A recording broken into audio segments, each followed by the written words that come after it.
하나님 말씀은 사도행전 7장 54절에서 8장 8절까지 말씀입니다. 그들이 이 말을 듣고 마음에 찔려 그를 향하여 이를 갈거늘 스데반이 성령 충만하여 하늘을 우러러 주목하여 하나님의 영광과 및 예수께서 하나님 우편에 서신 것을 보고 말하되, 보라, 하늘이 열리고 인자가 하나님 우편에 서신 것을 보노라.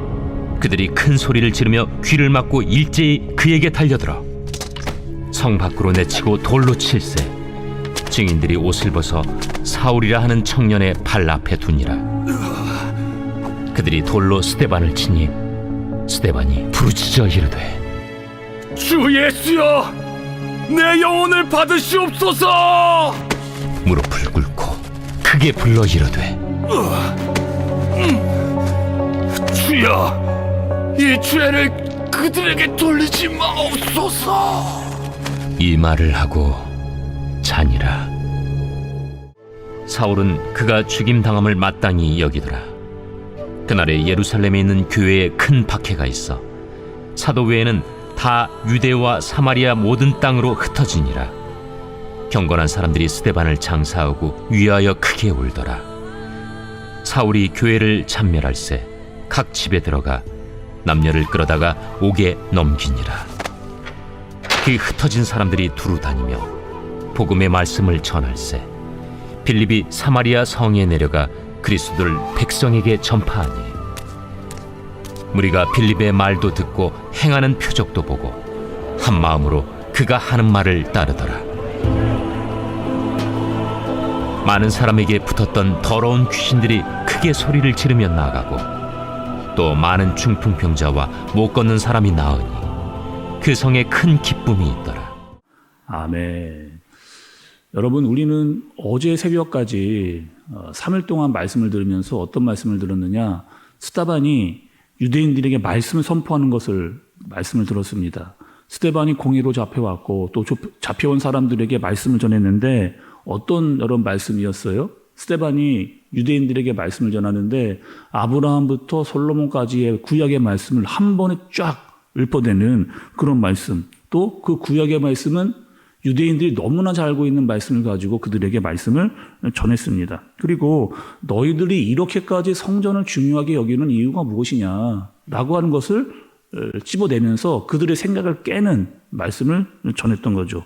성전 중요합니다. 여러분, 지금도 물론 교회 엄청 중요하죠. 그런데 그들이 가지고 있었던 빗나간 신앙은 이런 거였죠. 성전 불패신앙. 하나님과 성전을 동일시 여기는, 그래서 성전이 절대로 무너질 수 없다. 근데 예수님께서 이 땅에 오셔가지고 성전을 홀라 내가 사흘만에 짓겠다라고 하는 말을 들으니까 이 사람들이 마음에 견딜 수 없는 분노가 생기고 마음에 거북함이 생기는 겁니다. 분노가 올라와서 주체할 수는 없는. 그래서 예수님도 성전 모독죄로 잡아 죽이는 그런 일들을 행했죠. 그리고 유대인들은 지금 어떻게 살고 있었느냐, 우리가 말씀에서 살폈는데 성전 안에서는 뭐 거룩한 척, 경건한 척, 막 그렇게 예배도 드리고 막 그렇게 살아갑니다. 그런데 성전만 나오면 완전히 하나님과 별개의 인생을 살아가고 있는 그들의 모습을 찝어서 이 스데반의 이야기를 한 거죠. 너희가 그렇게 살고 있다. 너희 자신을 똑바로 봐라. 라고 하는 이 스데반의 말에 견딜 수 없는 분노가 솟구쳐 올랐던 겁니다. 57절과 58절의 말씀을 여러분 좀 보세요. 그들이 큰 소리를 지르며 귀를 막고 일제히 그에게 달려들어 성 밖으로 내치고 돌로 칠세 증인들이 옷을 벗어 사울이라 하는 청년의 발 앞에 두니라.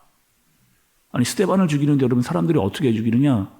돌로 사람을 쳐 죽이는. 아니, 돌로 사람을 쳐 죽이는. 여러분 생각을 해보세요. 사람이 돌에 맞아 죽는다. 아니, 사람이 죽을 때까지 돌을 던지는 거예요. 온 몸에 뼈가 돌에 맞아 다 부서지는 거죠. 머리가 터지고 얼굴이 다 망가지는, 그렇게 돌에 맞는 겁니다. 그리고 돌 무덤이 될 때까지, 그러니까 산 사람이 완전히 생매장 될 때까지 돌에 던져서 그 사람을 죽여버리는, 그렇게 사람을 죽여버리는 거죠. 근데 거기에 여러분 오늘 말씀을 잘 보시면 거기에 누가 있어요? 스데반이 돌에 맞아 죽는 그 현장에 누가 있느냐? 사울이 있었어요. 이 사울이 누구예요, 여러분? 우리가 잘 알고 있는 변화되기 전에 바울, 이 사람이 바로 거기에 있었던 거죠. 그리고 사람들이요, 지금 자기의 겉옷을 벗어서 지금 사울의 발 앞에 두는, 이 무슨 왜 여러분 사람들이 지금 자기의 겉을 벗어가지고 사울 앞에 두느냐? 이 뜻은 무슨 뜻인지 이런 뜻입니다. 지금 벌어지고 있는 이 모든 일들, 스데반을 돌에 던져 죽인 이 일들, 혹여나 이것이 문제가 된다면 이 문제에 대해서 내가 책임을 지겠다라고 하는 의도를 가지고 향하는 그런 행위예요. 일어나는 앞으로 모든 일들은 사울인 내가 책임을 지겠다. 지금 저 스데반 죽어야 될 사람이 죽었다는 거예요. 이 유대교를 함부로 범하는 저자는 죽어도 마땅하다. 이렇게 본 겁니다. 그리고 싹 다 저런 자들은 죽이 없어야 버려야 된다라고 이야기를 하면서 문제가 되면 내가 책임지겠다라고 하는 그런 의미를 담고 있는 말씀이 오늘 등장하고 있는 겁니다. 그리고 오늘 말씀을 보니까 여러분 스데반의 순교로 끝나지를 않아요. 그냥 스데반이 딱 죽고 끝나는 게 아니고 그 일로 인해서 더 큰 일들이 발생을 하는데 여러분 8장 1절을 보세요. 8장 1절을 보시면 사울은 그가 죽임당함을 마땅히 여기더라. 그날에 예루살렘에 있는 교회에 큰 박해가 있어 사도 외에 다 유대와 사마리아 모든 땅으로 흩어지니라 이렇게 이야기합니다. 여기서 여러분 교회가 큰 박해를 당했다라고 하는 큰이라고 하는 이 말은 여러분 메가라고 하는 단어입니다. 원어로 보면 이 메가는 여러분 무슨 뜻이에요?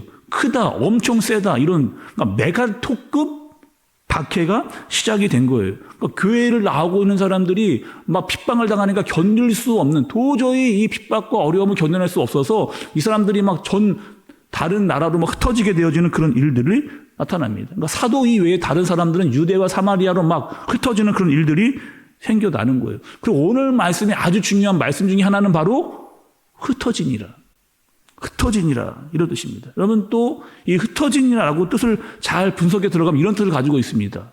농부가 씨를 뿌려요. 사방에 씨를 뿌려버리다 이런 뜻을 가지고 있어요. 그런 행동을 가지고 있는 그런 동사입니다. 또 원어로 보면 이 뜻은 여러분 수동태예요. 그러니까 지금 어떠한 큰 힘에 밀려서 사람들이 막 각국 각처 유대 사마리아로 흩어지고 있는 그런 상황. 그런데 이런 상황을 만드신 분이 누구예요? 유대인이 아닙니다. 지금 교회에 어려움과 박해가 있어 사람들이 막 여기저기 흩어지는 이런 일들이 생겨진 이유는 유대인이 이렇게 만든 것들이 아니고 하나님께서 그렇게 만드신 거예요. 여러분 왜 지금 이렇게 하신 거예요? 교회가 지금 막 성장하고 있는데 막 지금 커져가고 있는데 믿는 자의 수가 많아지더라 막 이런 일들이 일어나고 있는데 사람들이 막 성령 충만하고 있는데 왜 아니 교회에 왜 박해가 일어나고 왜 박해를 받아 사람들이 막 흩어지는 이런 일들이 왜 생기냐는 말이에요 지금. 4절의 말씀을 보시기 바랍니다. 그 흩어진 사람들이 두루다니며 복음의 말씀을 전할세. 그 흩어진 사람들이 두루다니며 복음의 말씀을 전할세. 여러분 지금 예루살렘 교회는 초대교회잖아요.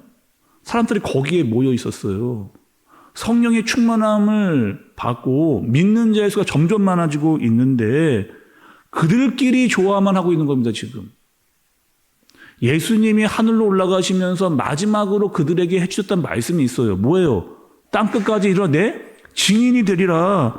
그 증인의 일을 행하지 않고 있는 초대교회의 모습이 보이는 거예요. 그냥 우리끼리 사람들이 점점점 많아지니까 또 믿는 자들의 수가 많아져서 막 각기 모이기를 애쓰면서 막 너무나 기쁘고 감사한 일들이 많아지다 보니까 그냥 우리끼리 안주하고 있는 모습이 교회에 있었던 겁니다.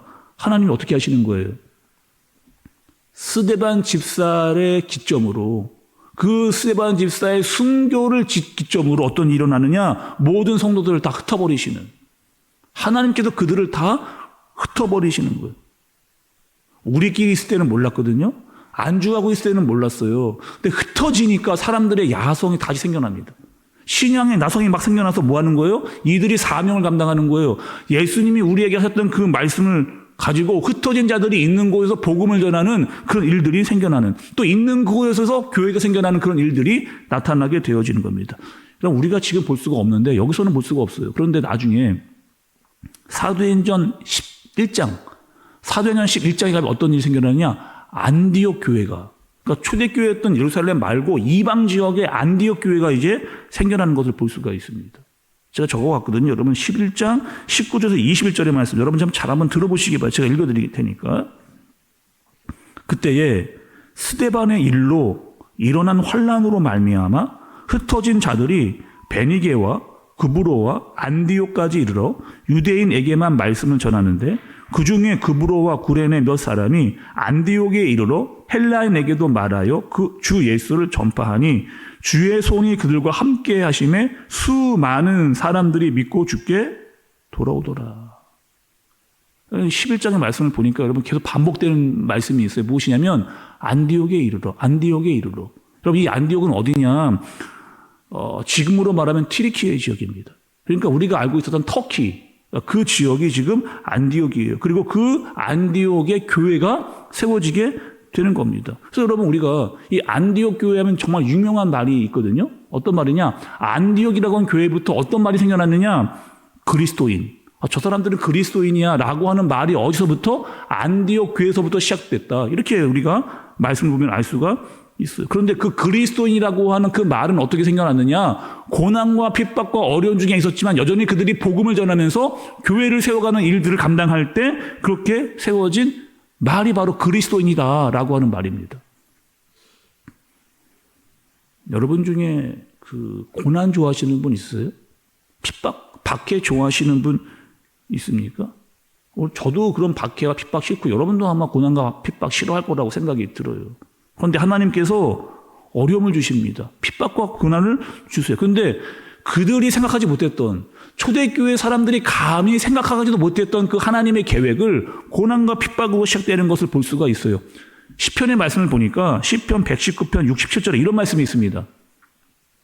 고난 당하기 전에는 내가 그릇 행하였더니 이제는 주의 말씀을 지키나이다. 이렇게 기록이 되어 있어요.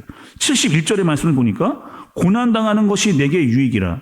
이로 말미암아 내가 주의 율례들을 배우게 되었나이다. 예루살렘에 있는 핍박과 고난, 아마 거기를 벗어나서 흩어진 사람들은 어려움이 시작이 됐을 거예요. 그런데 그들로 말미암아 어떻게 하느냐? 복음의 씨가 전 지역으로 흩어지는 일이 시작이 되는 겁니다. 근데 고난이에요. 고난 싫습니다. 근데 고난으로 말미암아 하나님의 은혜와 계획이 시작되고 있는 것을 우리가 말씀을 통해서 알 수 있게 되는 거죠. 더 정결하게, 더 깨끗하게, 더 순수하게 만들어지는 그 고난을 통해서 교회가 세워지는 일들을 보게 되어지는 겁니다. 오늘 여러분 말씀을 보면서 우리 이렇게 접근해 보죠. 스데반은 왜 고난을 당했을까? 왜 죽음을 당했을까? 아니 저는 처음에 스데반의 말씀을 볼 때마다 참 이해가 안 됐거든요. 아니 스데반이 성령 충만했잖아요. 정말 하나님의 말씀을 막 증거했잖아요. 근데 왜 그는 죽어야만 하는가? 아니 하나님 왜 교회는 핍박을 받아야 됩니까? 왜 성도들은 흩어져야 됩니까? 수많은 질문들이 그 말씀 속에 등장할 수 있습니다. 더군다나 그때는 어떤 때였느냐? 성령 충만할 때였어요. 교회가 점점점 더 믿는 자의 수가 늘어나고 있는 그런 상황. 왜 하나님은 이 사람들을 다 흩어버리시는가? 그렇게 해야 복음이 전파되기 때문에. 자기들끼리 모여 있는 것을 하나님 원하시지 않고 흩어져 복음을 전하게 하시기 때문입니다. 여러분 구약을 한번 볼까요? 모세 한번 생각해 보세요. 모세, 하나님께서 모세를 흩뿌리시는 겁니다. 흩뿌려. 그래서 어떻게 태어났느냐? 태어나기는 이스라엘에 태어났다가 애굽에 들어가잖아요. 애굽에 다시 어떻게 하는 거예요? 광야로 나와요. 광야로 나왔다 다시 또 애굽으로 들어갑니다. 또 광야로 나왔다가 요단강까지 계속 흩뿌려지는 거죠. 하나님께서 모세를 계속해서 보내시는 거예요.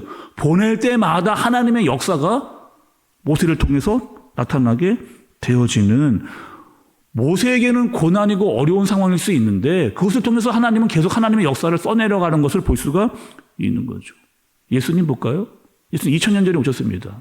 아니 예수님 그렇게 오실 분이 절대로 아닌데, 아니 그런 모습으로 예수님 오실 분이 아니잖아요. 우리 예수님이. 근데 예수님도 흩뿌려진 겁니다. 디아스포라로 이 땅에 오신 거예요. 마찬가지 여러분 우리도 어떤 사람들이냐? 이 땅의 디아스포라입니다. 하나님의 말씀을 증거하고 나타내는 자로 우리는 흩뿌려져 있는 그런 사람들이에요. 그래서 교회에 모였다가 여러분의 삶터로 흩어지면 거기서 뭐 하는 겁니까? 하나님의 말씀을 전하고 복음의 능력을 나타내는 자로 우리가 그렇게 사는 거죠. 혹여나 그렇게 살다가 고난도 오고 핍박도 올 수 있습니다. 말씀은 고난이 없다, 핍박이 없다 이렇게 말한 적 한 번도 없어요. 말씀은. 우리가 그렇게 살 때 우리가 원하지 않는 핍박과 고난과 애매한 고난이 있을 수도 있다. 낙심하지 말고 포기하지 말고 흩어진 그곳에서 복음의 능력을 전하고 분명히 그곳에 하나님의 계획과 뜻이 있다라고 하는 사실을 알고 믿음으로 흩뿌려지는 저와 여러분들, 교회에 모일 때마다 예배하고 흩어질 때마다 복음을 전하는 저와 여러분들 되어지시길 예수님의 이름으로 축복합니다. 기도하겠습니다. 하나님 아버지, 하나님께서 예루살렘 교회를 흩으셨습니다. 흩어진 사람들은 가만히 있지 않고 복음을 전했습니다. 교회가 세워졌고 또 하나님의 능력이 각국으로 흩어져 나타나는 것을 보았습니다. 하나님, 우리도 뿌려진 그곳에서 복음을 전하게 하옵소서. 어려움이 있어도 복음을 전하며 하나님의 일하심과 역사를 보게 하여 주옵소서. 그리스도인으로 살게 하여 주옵소서. 예수님의 이름으로 기도드리옵나이다. 아멘.